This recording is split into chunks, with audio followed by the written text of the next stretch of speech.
Hey everyone, this is Amber Key, and you're listening to a Bright Idea podcast, a show where I sit down with entrepreneurs to discuss the aha moments that launched their businesses.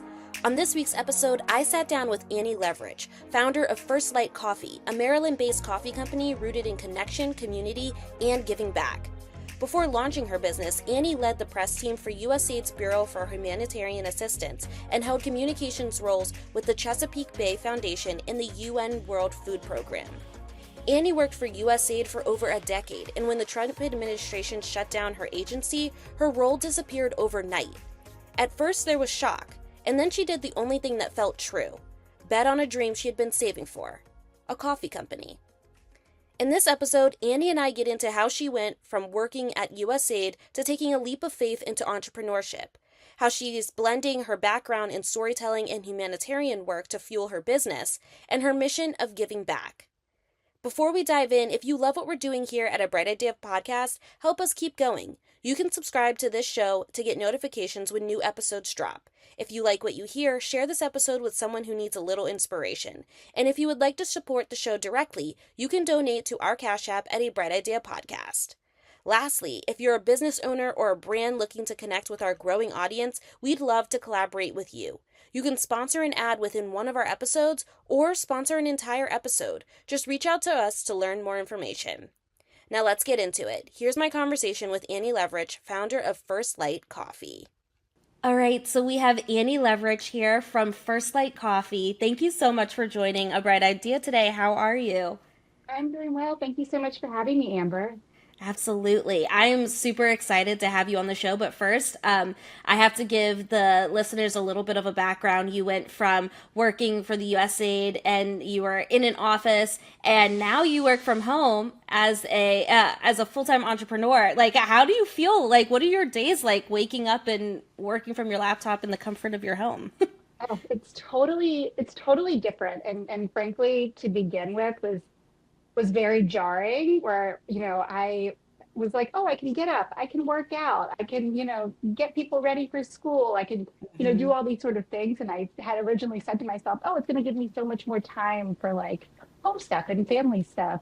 But I learned very quickly that that's not at all what entrepreneurship is. You have to be on a schedule. Like it's different in that you're not sort of forced into a structure. Like I have to be at the office at 8:30 and I leave at 5. Mm-hmm. But if you don't have some sort of structure, it's you're going to fall behind a little bit. So like finding my own structure and what worked for me, and in a lot of ways that's been really awesome because I can get my kids ready for school in the morning and get them to school on time and not worry about, oh, am I going to make it to work on time? Like I can adjust around the natural flow of things. Yeah. They also need to be very mindful of time, and that it's really easy at home to be like, I'm going to go over here and do this project, or, I'm going to take a break and take the dog on a walk. And all of those things are important, but I am working.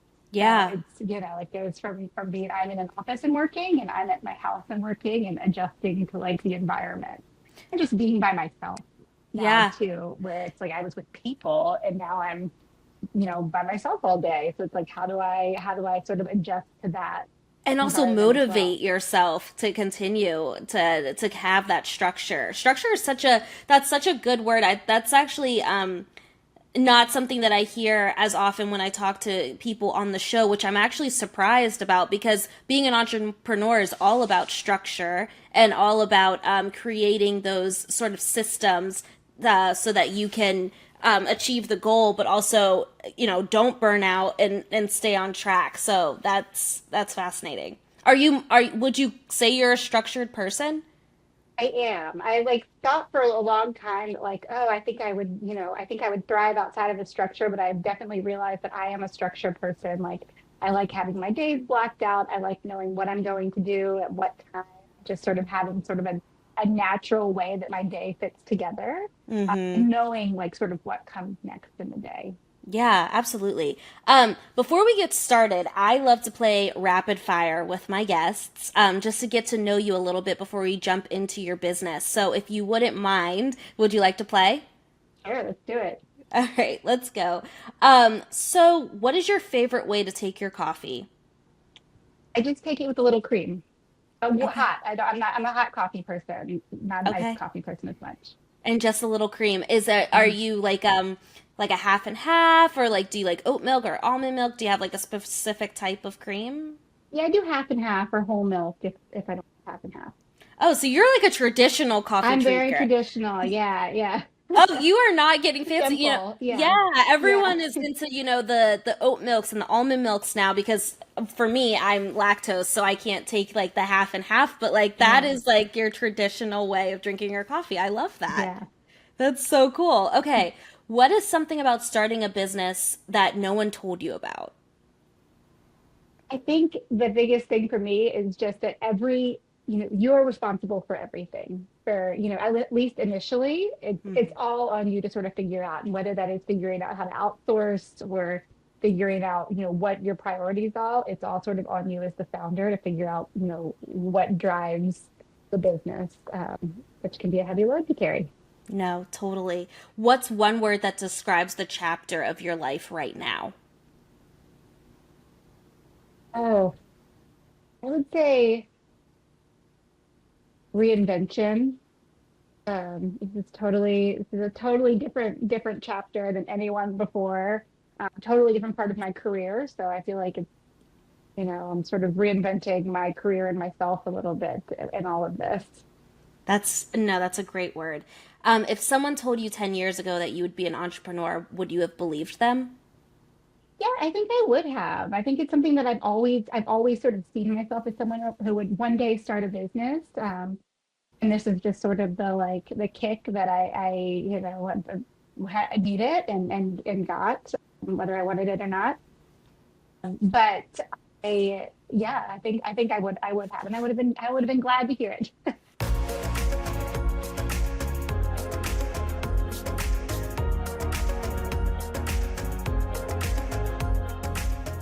So I want to, before we get into First Light Coffee and sort of this transition from, going from working in an office for USAID and into entrepreneurship.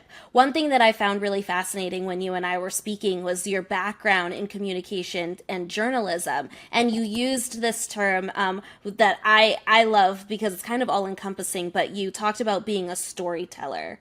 And I would love to know, like, growing up, like, did you always think that you were going to be a storyteller? Yeah, I always sort of knew I wanted to. I've always loved writing. I've always loved stories. I've always been a reader. And so I think that to me, that's always something that's been really important to my life. And I always saw my path as being journalism growing up. In high school, I interned at the local newspaper and then ended up going to grad school for journalism.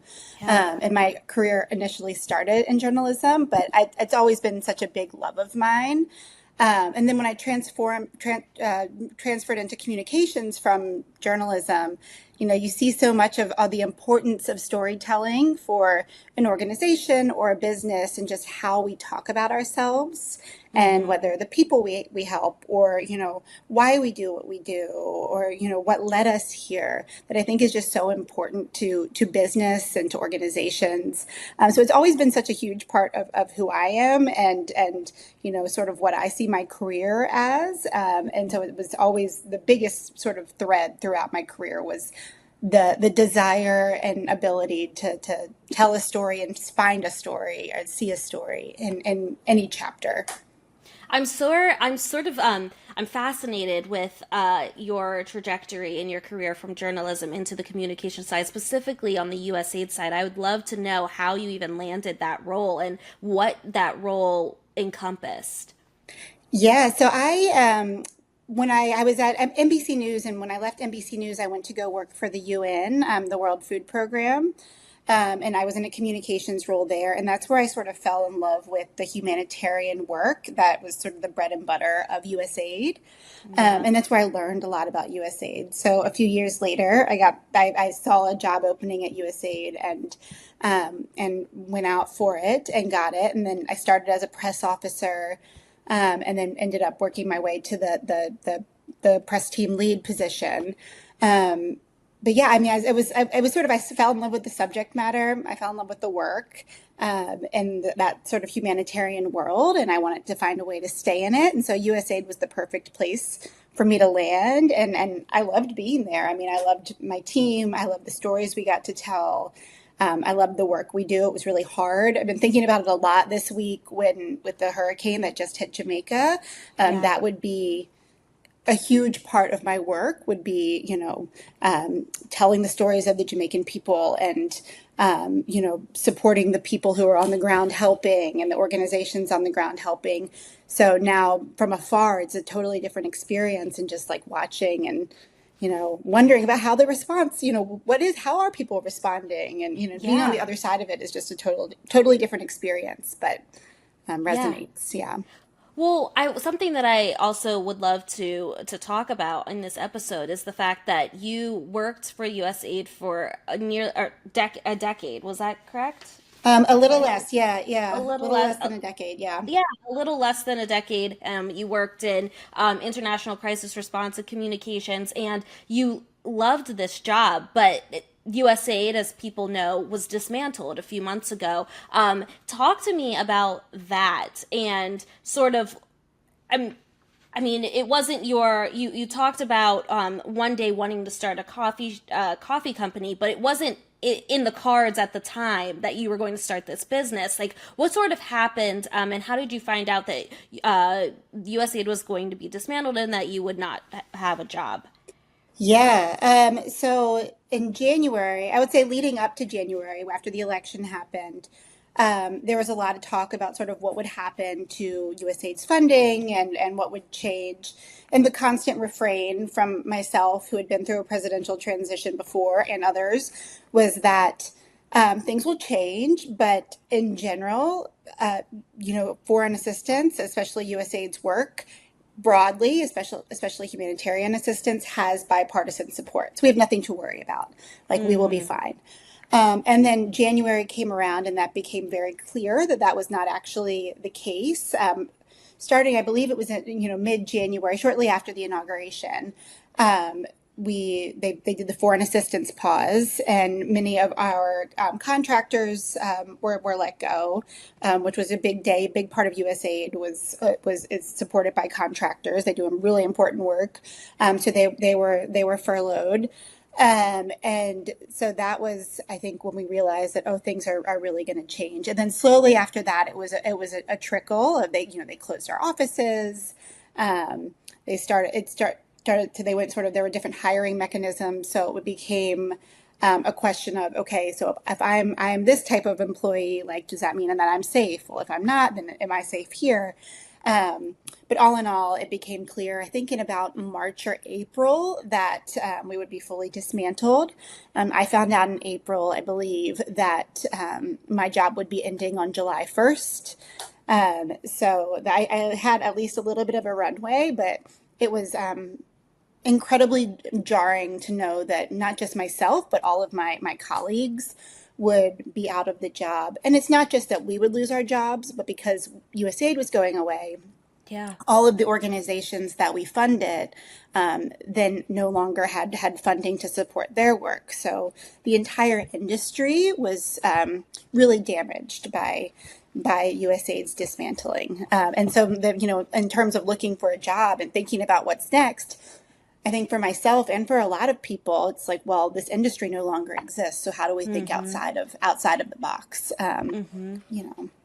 Well, I just, to put into perspective how many people were affected by that change, and you said that at first it was like a trickling effect. So some people, the contractors were leaving, and then it was kind of a trickle down effect. Did you notice, was the workload becoming more strenuous, and because you guys were losing people, and then there's like tension of like, oh, am I going to keep my job? Like, what sort of like emotions were at play, and what was like the morale in the office at that time? Yeah, it was very tense. There was a lot of fear, and I think like workload wise, it was very strange because of the foreign assistance pause, there was very little that we were sort of allowed to do publicly on any given day. So my job as a communicator, there wasn't much there, because, we couldn't talk publicly. We couldn't speak to media. There was so much of our day to day that we could no longer do. So what little we could do, we tried to, whether that was like website updates and things like that, although that they did take down our website very early in the process. But, we tried to see like, oh, let's like update some of our internal documents. Like, what can we do that doesn't necessarily have a public face? But there was so much that we were just unable to do, because just the nature of working in sort of public facing communications. So your role terminated in July, and you have a husband and you have two children, two young babies at home. Was your plan to next go out and try to find another job? Yeah, at first, I did some looking for jobs early on, but I sort of decided also, my husband and I were talking one day and about just sort of like what's next. And I was just saying, I was just feeling sort of disheartened by the entire experience of looking for a job, knowing that there's so little out there. Yeah. And we just got to talking about, I've always talked about, oh, I'd love to start a coffee company one day. I'd love to have a coffee shop. Um, and we got to talking very seriously about it. It's like, well, if there was ever a time, now is it. This is, I'm never going to be presented like I'm the sort of natural opportunity to try something I've always said I wanted to do. So it was sort of an opportunity to, make lemonade out of lemons, but also Yeah. sort of put my money where my mouth is and say Yeah. like, okay, I've talked about doing this forever. Like, let's actually do it.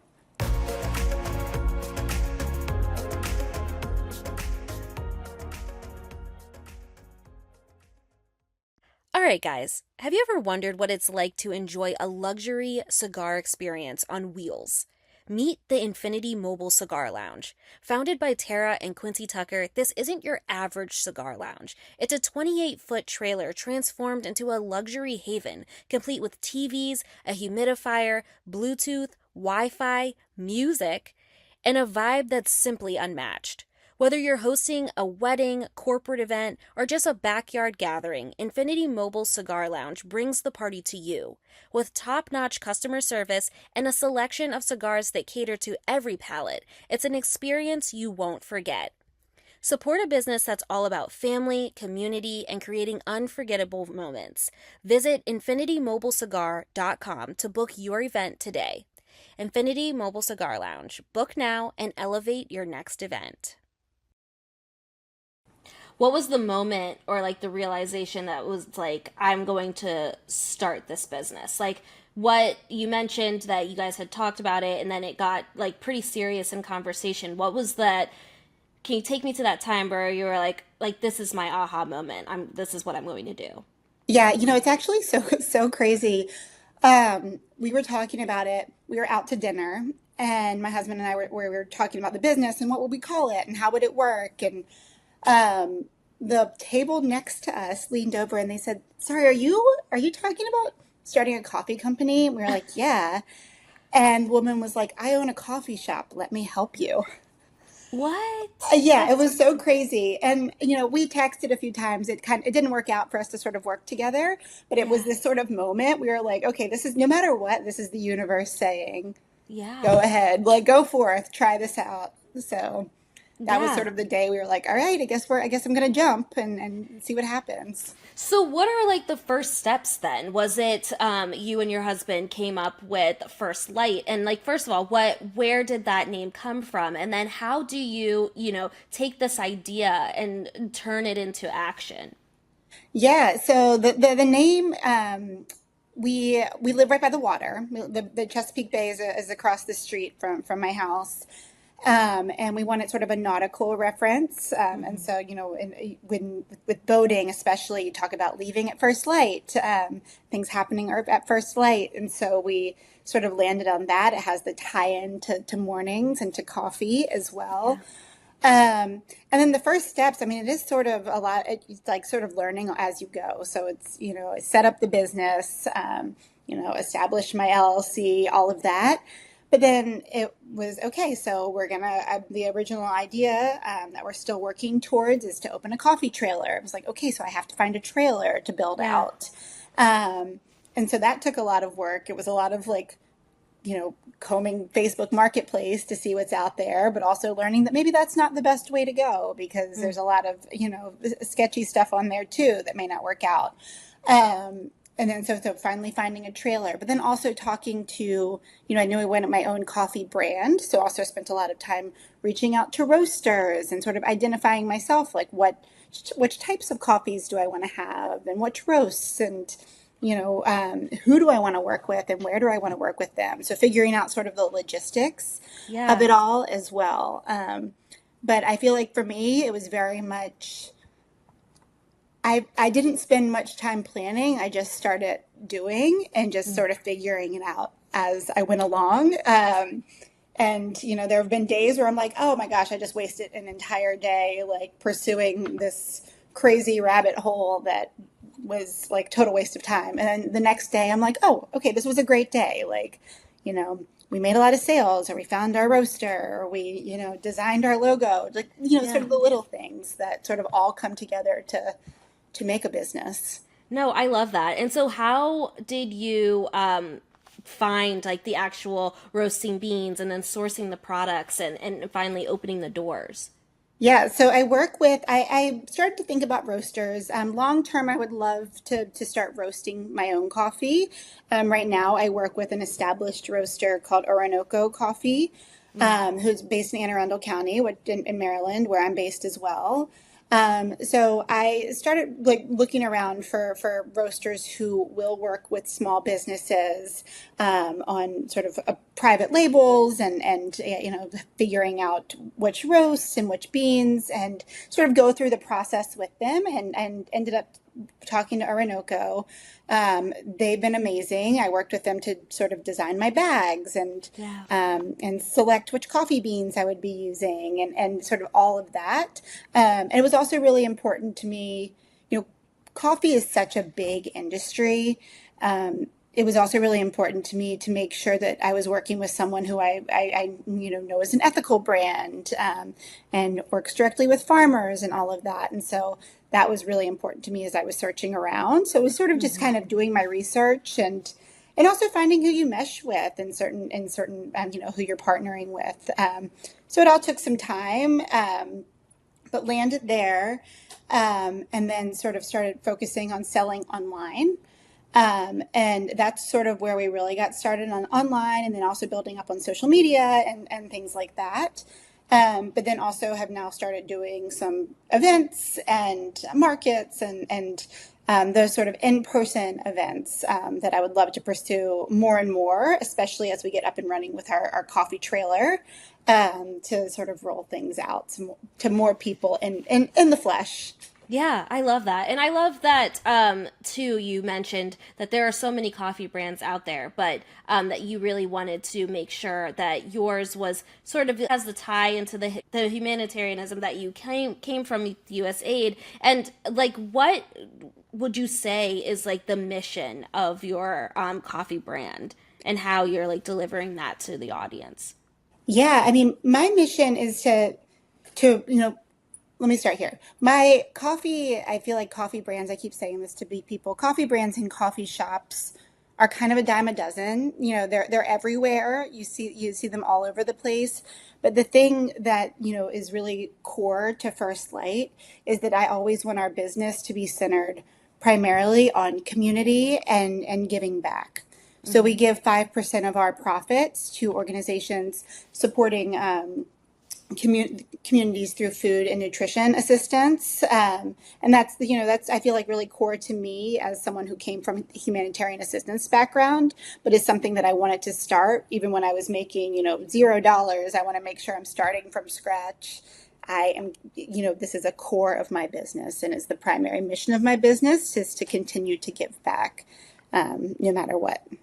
No, I love that. What lessons do you think you learned from your time in global aid work that you think lends itself or has shown up in your entrepreneurship mission now?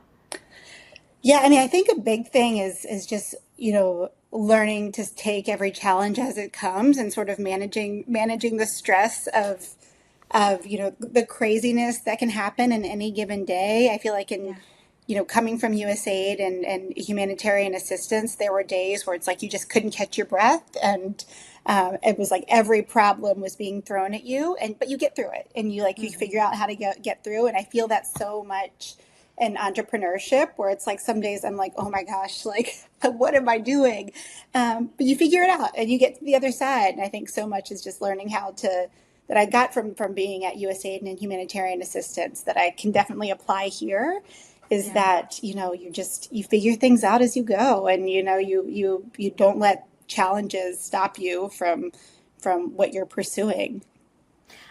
One thing too is like, so you left your job in July, and we're at the time of this interview, it's almost November. That's really not a long time, and you've already have your business is online. You've been in local grocery stores.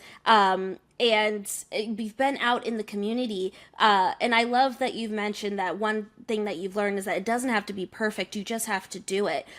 What sort of like is the motivation, and like what do you think has been sort of the key to your success in making your business like have so much success so fast? Yeah, I mean, I think it's sort of one is just doing it. I'm very much a planner, but I think that like the best move I have made is just, charging forward and just doing it. You can always pivot. Like you can always make changes. You can always take something that's not working and say, okay, that's not working for me. I can, we can change that in some way in the business, but you have to start and you have to figure that out. So I think that's been the biggest thing. And I think the other thing that I would say is really, honestly putting myself out there in a way that I have never done before. I think I talk about myself as a storyteller, but I have always told other people's stories. It's been my job is to shape the stories of organizations or people that I work with or work for. But I've never told my own story. And I found that the second that I've just started to do that, it really opened a lot of doors for me. And, in a way that I wasn't expecting. I was actually expecting the opposite. I was very pessimistic about it. I was like, oh my gosh, nobody's gonna think this is a good idea. But people really have been so supportive. But I think so much of that has just been, I just did it. I just put myself out there.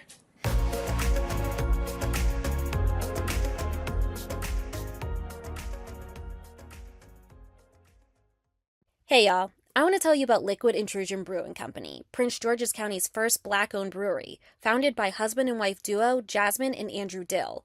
What began as a home project during the pandemic quickly turned into a mission to bring more diversity, flavor, and representation to the craft beer industry. Liquid Intrusion is bringing a whole new idea to craft beer with their bold, flavorful brews like the Maverick, a tribute to Governor Wes Moore, Saison du Zest, and the African Queen and her Seven Seas IPA.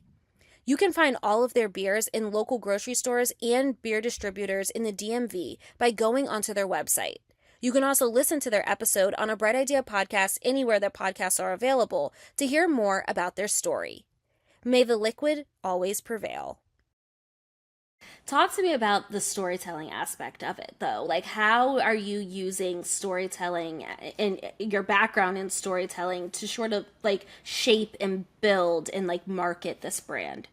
Yeah, I mean, for me, the thing early on that I thought was really important to talk about was the fact that I am a fired federal worker. That's been so much in the news, and so much of the story has been, federal workers have been fired. There's no job market out there for fired federal workers. Like people are struggling, and that is all very true. But to me, I wanted to share my story in that, like, yes, I'm a fired federal worker, but I'm finding a way through to the other side by trying something new.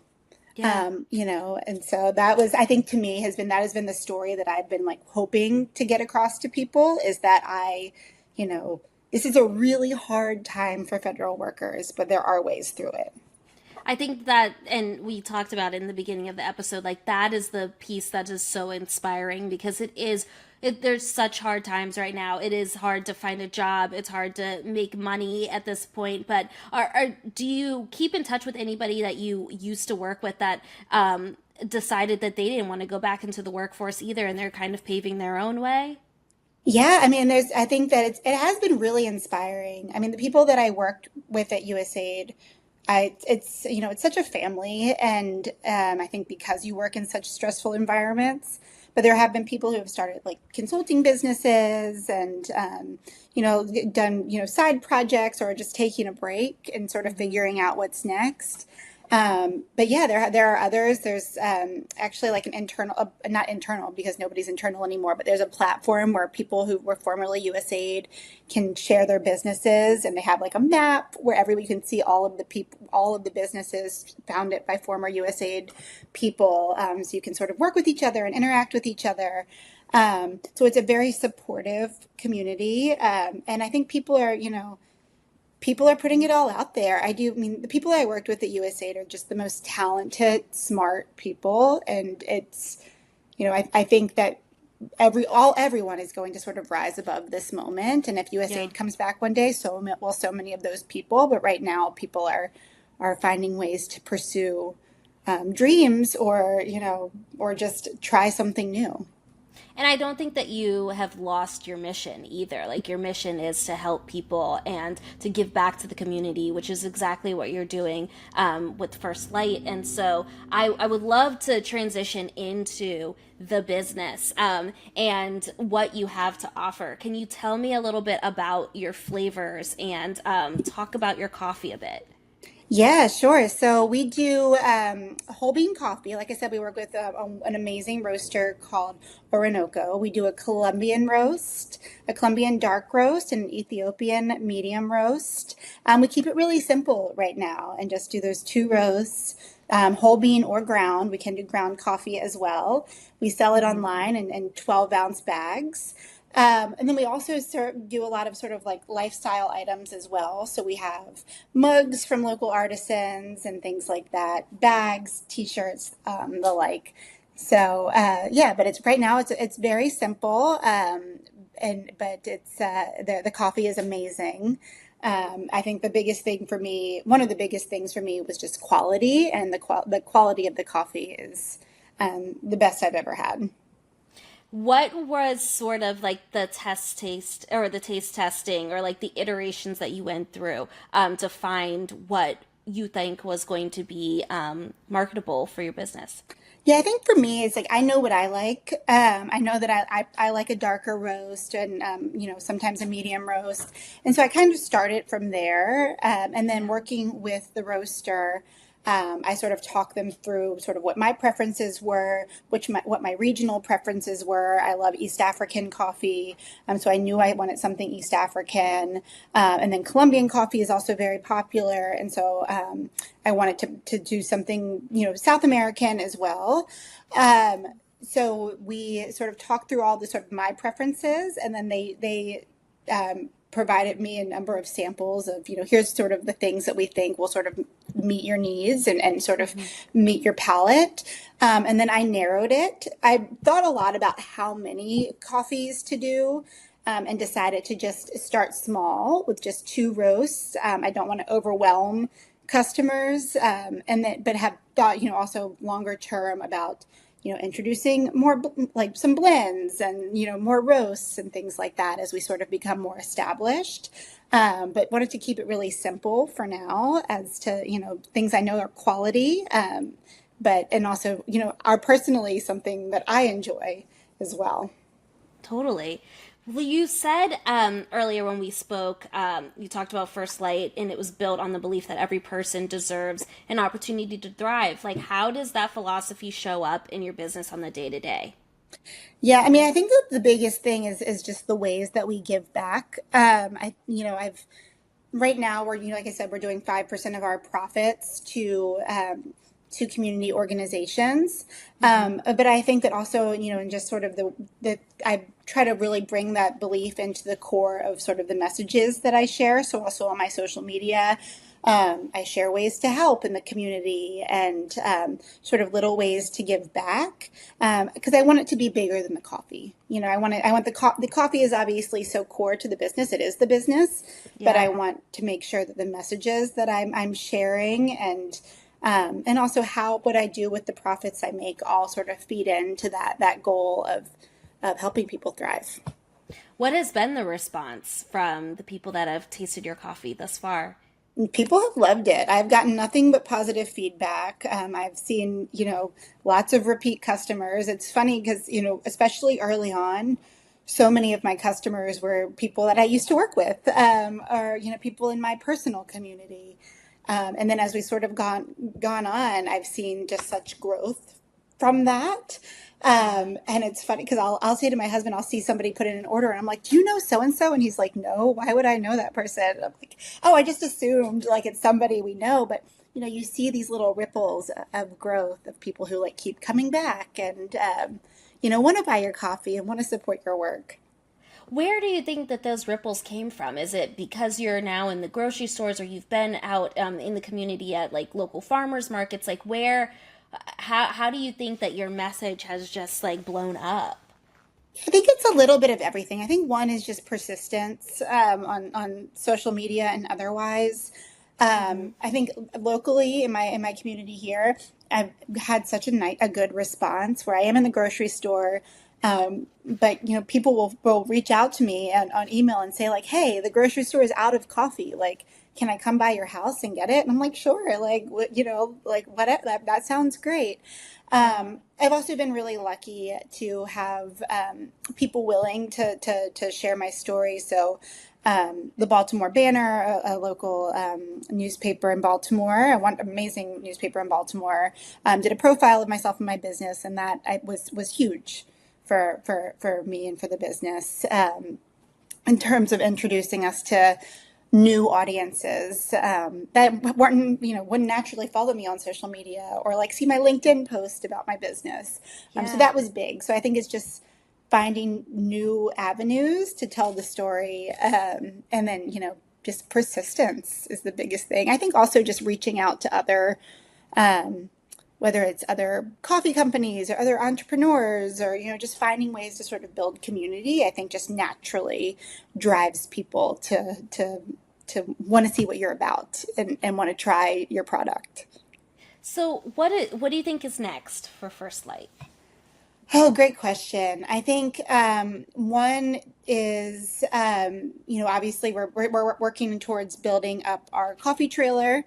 So working to finalize that and getting that on the road and built out so we have a real in-person presence, but also continuing to do, local events and pop-ups and things like that, as well as building our sort of online presence more. So I think it's just, a little bit of more of what we've already been doing, but also finding more ways to engage in person beyond what we've been able to do so far. So I'm hoping to just continue to build our audience. I would love to be able to someday in the not terribly distant future bring on a staff member or two to support the business, because right now it's just me. So I think, just continuing to build and reach out to new people. Do you ever think that you're going to go back to working a 9 to 5? Oh, some days, I'm like, what have I done? Like it was so stable. Why did I pursue something, different than this? But most of the time I think like, okay, I'm on the right path. Like this, let's, this is a lot of fun and it's been such a rewarding challenge. And early on, I kept saying to my family, like, gosh, I'm so tired at the end of the day. And it's like, well, that's because I'm like working really hard and pursuing something that I really care about. And so it's, so no, I don't see myself going back to a 9 to 5 anytime soon.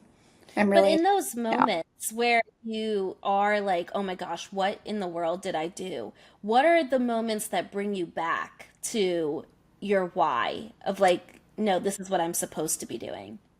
Honestly, I think the biggest thing is my kids. My kids are little; they're 3 and 4, but they're so intuitive that days where I'm just like, oh my gosh, what have I done here? And my daughter will be like, oh, we'll be playing on her little pretend cash register, and we'll be like, oh, I'm just working on my coffee business. And my son was like, the other day, he just turned 3 this past week, and he saw a picture of just my logo and was like, Mommy, look, your coffee. And so it's just the things that they see and that you can tell make them proud right now are the things that sort of get me through the hard moments. And just, I want them to see that I'm resilient and making it through the challenging times and finding ways through. Because I do love what I'm doing. I love the work. I love what I'm doing. I love the brand. And I want to, in those tough moments, I'm like, okay, well, this is what my kids see. Like I can be what they see. So, yeah. I think that that's so important to mention. I think that we take for granted sometimes how intuitive children are and that they really do see everything. And I think that it is so cool for them to see that their mom is not giving up, and that even though it's really tough times right now, that you found an alternative, but you also found a passion and something that you've always wanted to do, and you don't even know like how that could transcend into their lives like later on, and maybe one of them will be an entrepreneur. I just think that that's like so cool. Yeah. No, it is really great. And, and they love being part of it. Like when we've done markets and stuff, they'll come and they'll be like, what can I do? Like, how can I get in there? And you have to kind of push them off because they want to like touch everything. And, but like they want to be a part of it. Like they see it very much as like a family, endeavor. And I love that. I want that to continue to manifest for them. Yeah, that's amazing. And what advice would you give to someone who feels their career path is shifting, but they're afraid to start over? Yeah, I mean, I think is talk to people. I think, if you feel like there's something that you want to pursue, I know myself and anyone who has started a business, like they're open to talking. People love to talk about the work that they're doing and the things that sort of light them up. And so I think reaching out, I feel like I'm very transparent about what my challenges have been. And I think that like if someone who's aspiring to become an entrepreneur or just make a career change, I think it's just helpful talking to someone who has done that. But I also think you kind of know in your gut, like what's the right move for you to pursue. So if you feel like this is the moment, this is the time, like just do it. Like, there's just try. And I say that from a place of privilege where it's like my husband's job is extremely stable. So I'm like, I'm very privileged to be able to just try. But I think that you can sort of, even if you're just doing a little bit at a time, like while you're still working, I think there are ways to sort of pursue things, even in small ways, without, quitting your job and, throwing your hands up and, running away from a stable salary. So I think that like finding little ways to sort of work your way towards those dreams is key. Well, that's so exciting, Annie, and thank you so much for coming on to the show. I think that your story is so inspiring for the people that are out there right now that might be in a career shift, may have lost their jobs, but that your story still goes on, and to just be resilient. I would love for people to be able to support your coffee. And so could you tell us where people can find you? Yeah, sure. So we're online. The website is firstlightcoffeemd.com. And then you can catch us on social media. We're on Instagram at First Light Mornings. Perfect. And is there anything I haven't asked you that you would love to add? Oh, gosh. No, I mean, just I love what you're doing here with this podcast. I think that it's so hard for, I think, entrepreneurs to sort of talk about their work. I think it's one of the biggest challenges. But there are so many, interesting people doing interesting things, and just, appreciate what you're doing, telling these stories. Well, thank you. Thank you. And it was a joy to have you. So thank you for coming on the show. Thank you. I appreciate it, Amber. That's it for this week's episode of A Bright Idea Podcast. This week's episode featured Annie Leverich, founder of First Light Coffee. If you would like to support First Life Coffee, you can go to their website at firstlifecoffeemd.com. You can also follow them on social media at First Light Mornings. If you enjoyed today's episode, don't forget to subscribe and leave us a review. Your feedback helps us bring on more stories like Annie's. Be sure to follow us on Instagram at A Bright Idea Podcast for updates, and if there's a topic or a guest you'd like to hear from next, drop us a message. If you would like to support our show directly, you can donate to our Cash App at A Bright Idea Podcast. This episode was edited by Chris Kramer, and all the social media was handled by my social media manager, Shekinah Henderson. Until next time, I'm Amber Key.